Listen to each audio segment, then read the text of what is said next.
A'udzu billahi minasyaitonir rajim. Bismillahirrahmanirrahim. Tafsir surat Al-Baqarah ayat ke-35 dan ke-36. Wa qulna ya Adam uskun anta wa zawjukal jannata wa kula minha ragadan haitsu syi'tuma wa la taqraba hadhihi asy-syajarata fatakuna minadh dhalimin. فأزلهما الشيطان عنها فأخرجهما مما كانا فيه وقلنا اهبطوا بعضكم لبعض عدو ولكم في الأرض مستقر ومتاع إلى حين. Dan kami berfirman, hai Adam, diamilah oleh kamu dan istrimu surga ini, dan makanlah makanan-makanannya yang banyak, lagi baik di mana saja yang kamu sukai. Dan janganlah kamu dekati pohon ini yang menyebabkan kamu termasuk orang-orang yang zalim. Lalu keduanya digelincirkan oleh syaitan dari surga itu dan dikeluarkan dari keadaan semula. Dan kami berfirman, turunlah kamu, sebagian kamu menjadi musuh bagi yang lain, dan bagi kamu ada tempat kediaman di bumi dan kesenangan hidup sampai waktu yang ditentukan. Allah berfirman mengabarkan kemuliaan yang dikaruniainya kepada Adam setelah dia memerintahkan para malaikat untuk bersujud kepada Adam. Maka mereka pun bersujud kecuali iblis, bahwa dia memperkenankan Adam untuk tinggal di surga di mana saja yang ia sukai, memakan makanan yang ada di surga sepuas-puasnya, makanan yang banyak, lezat, lagi baik. Para ulama berbeda pendapat mengenai surga yang ditempati oleh Adam, apakah berada di langit atau di bumi. Mayoritas ulama berpendapat bahwa surga itu berada di langit. Al-Qurtubi menuturkan bahwa kaum Mu'tazilah dan Qadariyah berpendapat bahwa surga itu berada di bumi. Konteks ayat tersebut menunjukkan bahwa Hawa diciptakan sebelum Adam masuk ke surga. Hal itu secara gamblang telah dikemukakan oleh Muhammad bin Ishaq yang mengatakan, seusai mencela iblis, Allah Azza wa Jalla mengarahkan pandangan kepada Adam yang dia telah mengajarkan kepadanya semua nama benda. Lalu dia berfirman, ya Adam, ambihum bi asma'ihim. Hai Adam, beritahukanlah kepada mereka nama-nama benda ini. Maka setelah Adam memberitahukannya nama-nama benda itu kepada para malaikat, Allah berfirman, bukankah sudah aku katakan kepadamu bahwa sesungguhnya aku mengetahui rahasia langit dan bumi, serta mengetahui apa yang kamu nampakkan dan apa yang kamu sembunyikan.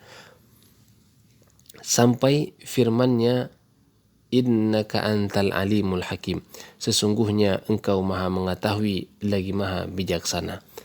Lebih lanjut, Muhammad bin Ishaq mengatakan, kemudian tertidurlah Adam menurut keterangan yang kami terima dari ahlul kitab, yaitu dari ahli kitab Taurat dan lainnya, dari Ibnu Abbas dan ulama lainnya.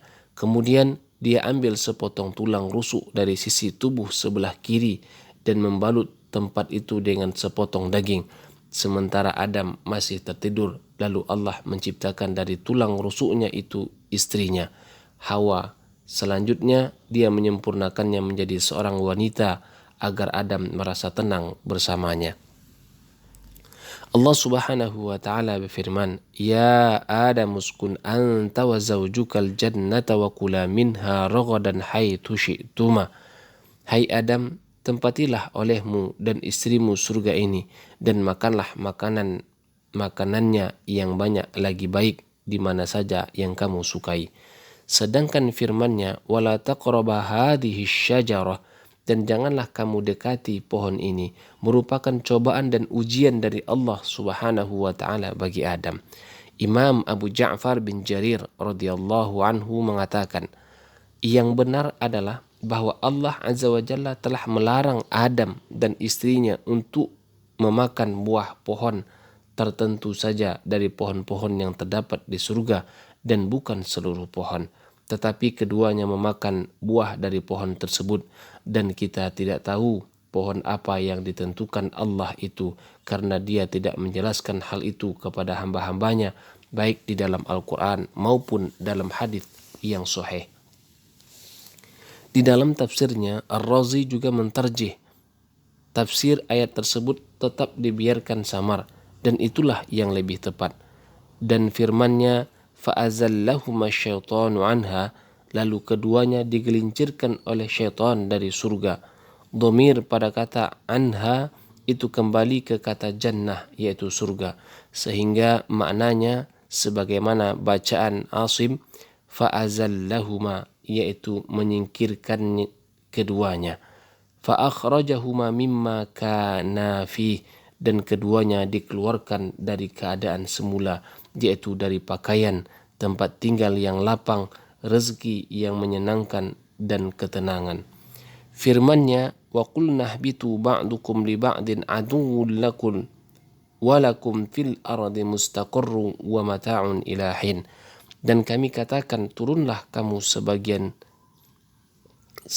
kamu menjadi musuh bagi yang lain, dan bagi kamu ada tempat kediaman di bumi dan kesenangan hidup sampai waktu yang ditentukan, yakni tempat tinggal, rezeki, dan ajal sampai waktu yang ditentukan serta batas yang ditetapkan, dan kemudian datang hari kiamat. Dari Abu Hurairah radhiyallahu anhu, Rasulullah sallallahu alaihi wasallam bersabda, khairu yaumin tala'at fihi syamsu yaumul jumu'ah, fihi khuliqa Adam, wa fihi udkhilal jannata, wa fihi ukhrija minha. Sebaik-baik hari yang di dalamnya matahari terbit adalah hari Jumat, di mana pada hari itu Adam diciptakan. Pada hari itu juga ia dimasukkan ke surga, dan pada hari itu juga ia dikeluarkan dari surga. Hadits riwayat Muslim dan An-Nasai. Ar-Razi mengatakan, ketahuilah bahwa di dalam ayat ini terdapat ancaman keras terhadap berbagai bentuk kemaksiatan dari beberapa sisi. Sisi yang pertama, orang yang memikirkan apa yang terjadi pada diri Adam alaihissalam disebabkan keberaniannya melakukan kesalahan kecil itu, maka ia akan merasa benar-benar takut untuk mengerjakan berbagai macam kemaksiatan. Ar-Razi menuturkan bahwa Fathi Musili mengatakan, kita adalah kaum yang dahulu menghuni surga, lalu iblis menjerumuskan ke dunia, maka tiada kami rasakan kecuali kedukaan dan kesedihan hingga kami dikembalikan ke tempat dari mana kita dikeluarkan, yaitu surga. Jika dikatakan bila surga yang darinya Adam dikeluarkan itu berada di langit, sebagaimana dikemukakan oleh jumhur ulama, lalu bagaimana mungkin iblis masuk ke surga tersebut, padahal ia telah diusir dari sana sesuai ketetapan takdir? Bukankah ketetapan takdir itu tidak dapat ditentang?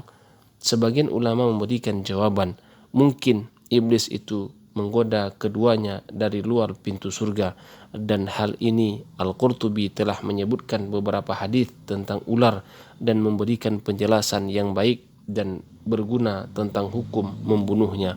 Wallahu a'lam bishawab.